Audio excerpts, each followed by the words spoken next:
It's no reason to wait and see. Right now, we're here live. It's a real-time video. About 1 minute or so left in the final and 10th round. I'm T-Street Controversy. This is T-Street Controversy Live of RealCombatMedia.com.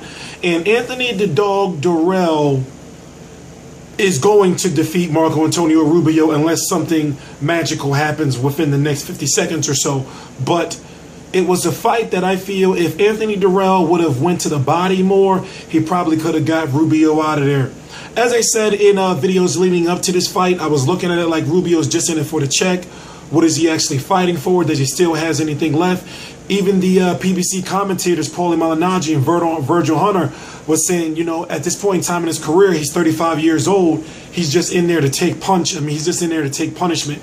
So his last fight was against Gennady Golovkin in November or October, if I'm correct, October of 2014.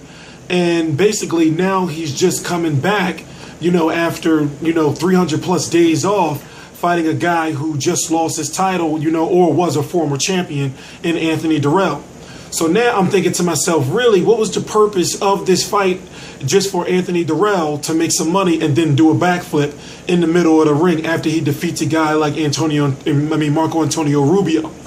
The fight took place down on Texas, PBC on CBS, September the 6th, 2015. I'm T-Street Controversy, as I said, with RealCombatMedia.com. I cover every single major fight live. On the co-feature was Tomoki Kameda against Jamie McDonnell in a rematch of their fight that they had earlier this year on PBC on CBS. And it was actually the most exciting fight on the card because what did we really expect from Marco Antonio Rubio? We expected for him to be an opponent. And that's exactly what he was. Now we're waiting to see if Anthony Dirrell has anything to say or if he has anyone to call out. I hate when they do this because what happens is they don't tell you to turn to CBS Sports. And they go, hold on, let me turn to CBS Sports to see if Anthony Dirrell has to say something.